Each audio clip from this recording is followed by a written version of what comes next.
안녕하세요. 부동산 플렉스 신과장입니다. 요즘 부동산 규제도 많아 복잡한데 세금은 더 복잡해서 투자하기 어려운 시기인 듯 합니다.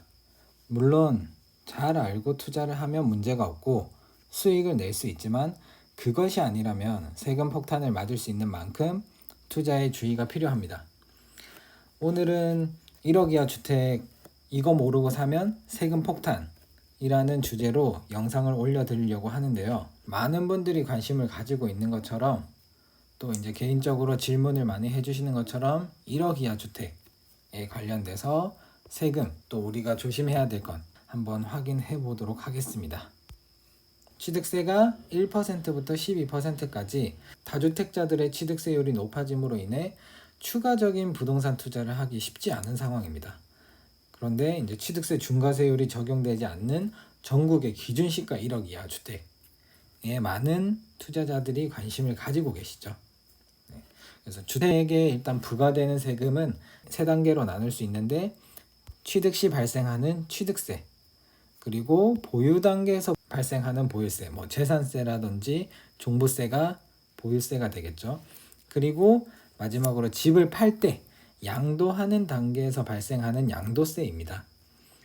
기준시가 1억 이하의 주택을 투자할 때는 보통 이제 이 취득세 중과를 피하고자 1억 이하의 주택을 많이들 취득하시는데 취득세만 생각하시다가 이 보유세, 양도세에 대한 부분을 놓치는 경우들이 꽤나 많아요. 그래서 그거까지 종합적으로 오늘 판단해 보도록 하겠습니다. 자, 우선 취득세를 먼저 살펴보도록 하겠습니다. 앞서 말씀드린 대로 1억 이하 주택은 기준시가 1억 이하 주택은 취득세 중과 주택수에서 제외가 됩니다. 단 1억 이하라고 해도 재개발 구역 등에 있는 주택들은 취득세 중과 주택수에서 제외되지 않는다라는 거. 재개발이나 이런 정비 사업에 있는 물건들은 아무리 가격이 저렴하다고 하더라도 요거는 투기 수요로 보겠라고 판단을 하는 거겠죠. 그러면 여기서 말하는 취득세 중과 주택수에서 제외가 된다라는 말은 밑에 사례를 보면 조정지역에 1주택을 이미 보유하고 있는 상태에서 비조정지역에 1주택을 매수한다. 그러면 취득세가 몇 프로죠? 1%입니다.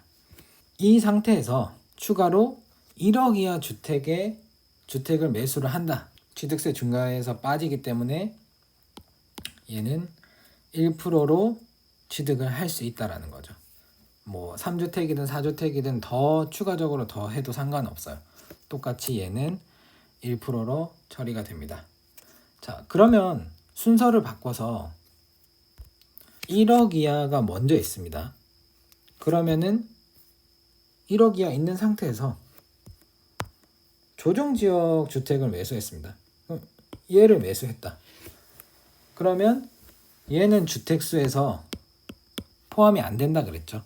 그러니까 얘는 지금 1주택으로 1%. 자, 1% 있습니다. 그리고 나서 비조정 지역의 주택을 한 채 추가로 매수했어요.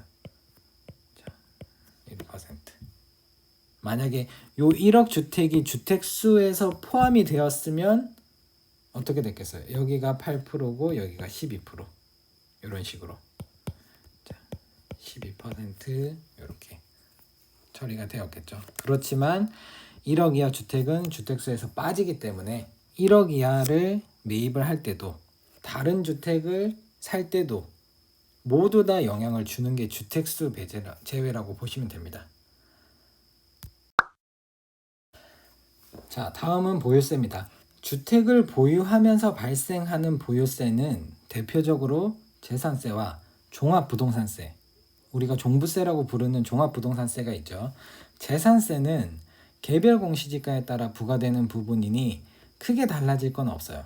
하지만 종부세에서는 또 판단이 달라집니다. 이 1억 이하 주택에 대해서요. 1억 이하 주택 투자에 관심을 가지시는 분들은 대부분 수도권이나 조정지역에 한 채 이상을 보유하신 분들이 많기 때문에 취득세만 보고 무작정 주택수를 늘리다 보면 종부세 중과세율 적용 대상이 되어 있는 본인을 발견하시게 될 겁니다. 그래서 주의가 필요하고요. 중과세율은 여기 보이는 것처럼 1.2%부터 최대 6%까지 부과되는 세금으로 이 기준은 가구 기준이 아닌 인별과세입니다. 조정 지역에 2주택을 보유하거나 지역 상관없이 3주택을 가지고 있으면은 종합부동산세 중과가 돼요. 그렇다라는 말은 지금 이거 잘못 알고 계신 분들이 조금 계시더라고요. 지역 상관없이 3주택입니다. 조정 지역에 2주택 이상을 갖고 계시거나 지역 상관없이 3주택인 분들이에요. 그러니까 나는 조정 지역 하나, 비조정 지역 하나 이렇게 갖고 있어서 일단 종합부동산세는 피했어요. 중과는 피했습니다. 근데 여기서 1억 이하를 갖고 왔어. 그러면 지역에 상관없이 나는 3주택이 돼버렸죠. 그렇게 되면 종합부동산세의 중과세율을 적용받을 수 있다라는 거 잘 기억해두세요. 여기 1억 이하 주택도 보유주택수에 포함됩니다. 보유세에서는 포함이 돼요. 취득세에서는 빠지지만. 그래서 1억 이하 주택을 가져간다. 그러면은 여기서부터 여기까지 부과가 될 수 있겠죠. 그래서 보유세 같은 경우에는 취득을 하실 때 팁을 한 가지 드리자면 6월 2일 이후로 취득하시고 대파실 때는 5월 30일 이전으로 다시 매도 계약을 하시면은 그 기간 1년 안에 뭐 어느 정도 올라줄지는 모르겠지만 그런 식으로 해서 투자를 해보시는 것도 단기 매매 하시는 분들한테는 조금 도움이 되지 않을까 싶습니다. 마지막으로 양도세입니다. 양도세 단계에서 1억 이하 주택이 원칙적으로 빠지지는 않습니다. 하지만 2주택 중과에서 예외적으로 빠지는 경우가 있는데 기본적으로는 이 1억 이하 주택으로 인해서 비과세를 못 받게 되거나 양도세 중과세율을 유발하기 때문에 투자에 각별한 주의가 필요합니다. 비과세 먼저 살펴보도록 하겠습니다. 고가주택 한 채를 보유 중으로써 2년 이상 보유와 거주를 했기 때문에 비과세 혜택을 받을 수 있습니다. 그런데 1억 이하 주택이 취득세 중과세율에서 배제된다고 하니 저렴한 주택, 1억 이하 주택은 저렴하니까 취득세에서도 중과 배제, 양도세에서도 프리하겠구나, 뭐 중과가 배제가 되겠구나 라고 오해를 하시고 투자를 하는 경우가 있는데 이러면 기존 주택 비과세 혜택이 사라지거나 아주 늦어지는 경우가 생겨버립니다. 예를 들어서 비과세 요건 갖춘 주택이 있는데 1억 이하 주택을 추가 매수를 한 상태에서 기존의 고가주택을 팔아야 하는 상황이 갑자기 생긴다면 비과세 혜택을 못 받고 팔 수밖에 없죠. 비과세 혜택 못 받습니다.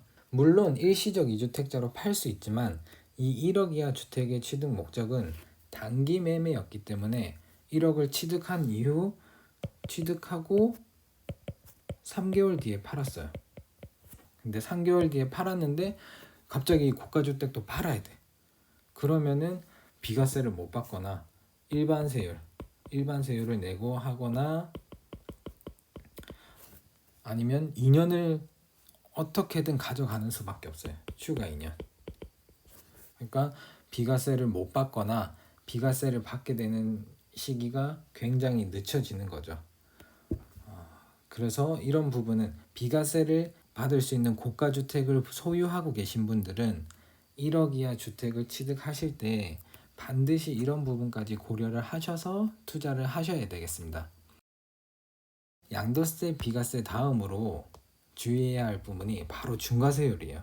보유 주택수에 따라서 20%, 30%의 중과세율이 적용이 되고 있기 때문에 양도세 중과세율에서 1억 이하 주택은 주택수에서 빠지지는 않는데 예외적으로 양도세 중과에서 배제가 되어 중과되지 않는 경우가 있습니다. 자, 우선 중과세율을 본격적으로 설명하기 전에 잠깐 용어 설명을 하고 가도록 하겠습니다.